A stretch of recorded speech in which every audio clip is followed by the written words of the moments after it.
ऐसी घटना सामने आई है जो वाकई में अगर देखा जाए तो बहुत बड़ी बात उभर के आ रही है। एक लड़की अपने विद्यालय की ओर जाती है, उसके पश्चात घर को वापस लौटते समय एक लड़का उससे छेड़खानी करने का प्रयास करता है।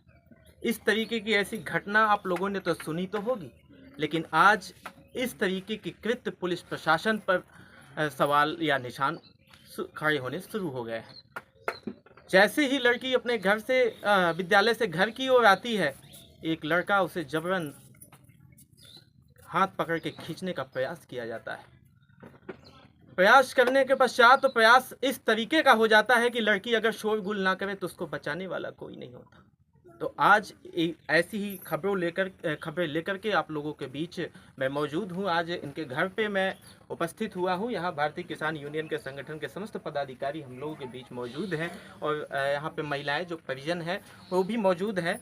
फिलहाल तो पहले तो मैं ये आज आपको बता देना चाहूँगा कि सरकार बड़े बड़े दावे तो करती है, लेकिन जब सरकार की मंशा पुलिस इस कदर ख़त्म कर देती है कि उसका अस्तित्व ही ख़त्म हो जाए, तो आज कहीं ना कहीं अगर सरकार पे अगर सवालिया निशान अगर शुरू होता है तो केवल पुलिस की वजह से। हमारे यूपी के मुखिया योगी आदित्यनाथ जी कहते हैं कि लड़कियों को वो सुविधा दी जाए, वो सम्मान दिया जाए जो आज लड़कों को मिलता है। तो क्या लेडीज आज सक्षम हैं? क्या वो स्वतंत्र हैं? क्या वो स्वतंत्रता से जी पा रही हैं? ये तमाम बातें जो सवालिया निशान खड़े होते हैं पुलिस पे, तो आज ऐसी ही बातें लेकर के हम आप लोगों के बीच उपस्थित हुए हैं। आज भारतीय किसान यूनियन के समस्त पदाधिकारी हम लोगों के बीच हैं, तो आइए उनसे जानते हैं। उससे पहले मैं परिजन से जानना चाहूँगा कि किस तरीके की घटना उस समय हुई थी, क्या कारण था। तो मैं चाहूँगा कि आप बाबूजी, आप वहाँ खड़े हैं, आप सीधा यहाँ आ जाएं। उधर जाए बाबूजी, मैं आप ही से कह रहा हूँ, आप लड़की के पिताजी हैं। हाँ, क्या घटना हुई थी उस दिन? घटना बेटी मेरी विद्यालय से छूट कर आ रही थी पढ़ करके। रास्ते में रास्ता थोड़ा सुना साना पड़ता है, झाड़ी रोड के अगल बगल आजू बाजू में झाड़ी जंगल है। मेरी बेटी को एक हत्यारा साला है, उसको मैं हत्यारा ही कहूँगा, कि वो जो है उसका हाथ पकड़ कर के मतलब खींचने की कोशिश की। उस समय अकेली थी, उसने चिल्लाई जब, तो कोई पीछे से आ गया आदमी, वो रुकने के बाद उसकी थोड़ा बहुत सुरक्षा किया।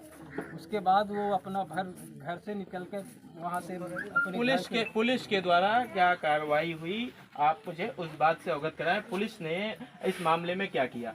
पुलिस ने इस मामले में उल्टा ही मुकदमा मेरे ही बेटी और बच्चों पर लगाने की कोशिश किया है और लगा दिया है बेटों के ऊपर। जेल पहले हमारे ही बच्चों को मतलब जेल भेज दिया और अपराधी को अभी तक बैठा ला। पुलिस के द्वारा कोई कार्रवाई अब तक?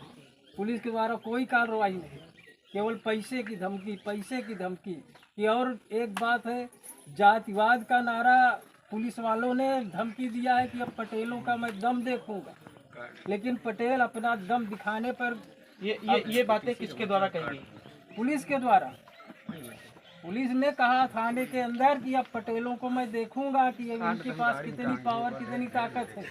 लेकिन पटेल अपना दम, अपना सब कुछ बचा कर करके रखा है कि जिस दिन योगी आदित्यनाथ जब तक अब यूपी और भूतपुर में आए। जानकारी के तहत ये हुआ कि लड़की पक्ष को थाने पे बुला करके जो एक आरोप है पीड़ित का, उसने बताया कि उसे थाने परिसर में उसे पीटा गया, मारा गया। तो कहीं ना कहीं अगर देखा जाए तो पुलिस पे यह सवालिया निशान खड़ा करता है कि आपको हक किसने दिया एक महिला को, पहली बात तो गिरफ्तार करने का, वो भी बिना कांस्टेबल महिला के अलावा। दूसरी चीज, आपने उस थाने पे ले जाकर के उस लड़की को क्यों पीटा? योगी जी, अगर आप तक हमारी बात पहुंच रही होगी तो इस बात को समझेंगे, सोचेंगे। उसके पश्चात इन पुलिस वालों ने जो आज कृत्य किया है उस पर कार्रवाई होने का समय अब आ चुका है। तो अब हम आगे चलते हैं। हमारे पास कुछ भारतीय किसान यूनियन के कुछ लोग मौजूद हैं, उनसे जानना चाहूँगा कि क्या पुलिस की क्या प्रतिक्रिया रही अब तक और किस तरीके की कार्रवाई अभी तक हुई। फिलहाल तो कार्रवाई के नाम पे केवल खानापूर्ति हुई है।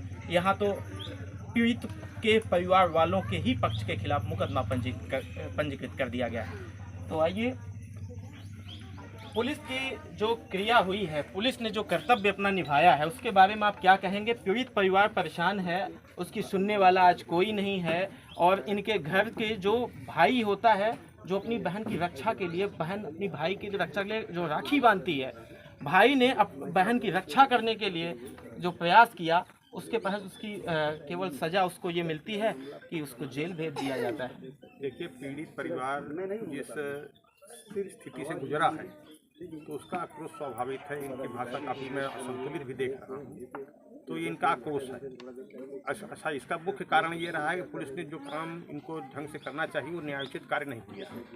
पीड़ित परिवार को ही पीड़ा देना, ये पुलिस का इस कार्यक्रम इसमें हमने देखा है। और अब मैं रास्ते में आ रहा तो मैंने देखा कि वास्तव में इनका रास्ता जो है इतना खतरनाक है कि लड़कियां अकेले आने जाने में अगर प्रशासन कायदे से कार्रवाई नहीं करेगा अपराधियों पे इनका प्रशासन का भय नहीं रहेगा, तो यहाँ लड़कियों की पढ़ाई भी बंद हो जाएगी। नारी सुरक्षा और नारी शिक्षा आज की सरकार, केंद्र की जो डबल इंजन सरकार चल रही है, ये चाहती है कि ये नारियों का सम्मान बढ़े, नारियों की शिक्षा बढ़े, नारियां आगे समाज में आगे आएँ। तो अगर ऐसी स्थितियां रहें तो कम से कम इस क्षेत्र की महिलाएं तो नहीं जा पाएंगी, क्योंकि जो रास्ता है, रास्ते की व्यवस्था आप देख रहे हैं कि मतलब नाला, झाड़ी, झंखाड़, और उस पर भी ऐसे अपराधी और आदमखोर व्यक्तियों का जब यहाँ पे ये आतंक रहेगा तो लड़कियाँ क्या पढ़ेंगी और क्या आगे बढ़ पाएंगी।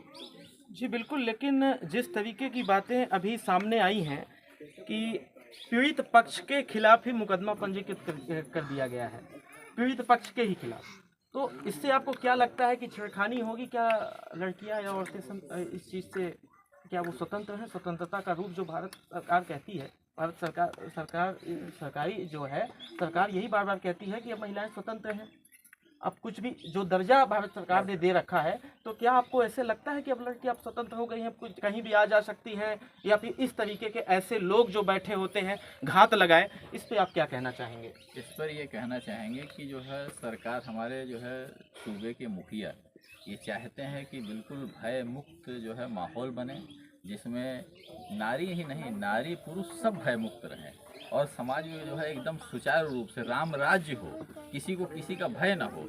लेकिन ये जो है कहीं भी किसी भी रूप में जब तक ये पुलिस प्रशासन जो है व्यवस्थित नहीं होगा, ये जो है दुरुस्त नहीं होगा, ये संभव ही नहीं है। क्योंकि सुरक्षा या सरकार की जो भी जो है भयमुक्त समाज बनाने का लास्ट में तो पुलिस को ही जाता है ना भाई।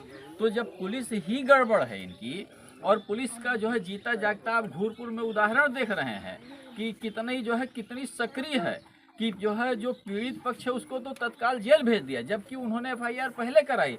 उसकी एफआईआर को कैश करने के लिए दूसरे पक्ष से इन्होंने क्रॉस एफआईआर कराई, जिससे कि मामला कमज़ोर पड़ जाए, और दूसरे पक्ष को इतना सह दिया उनसे पैसा लेकर के, या उनकी मदद क्यों कर रहे हैं, ये तो सोचने का विषय है ना। तो हम तो कहेंगे ना कि पैसा खिलाया गया है, पैसे पे ही ये बिके हुए हैं।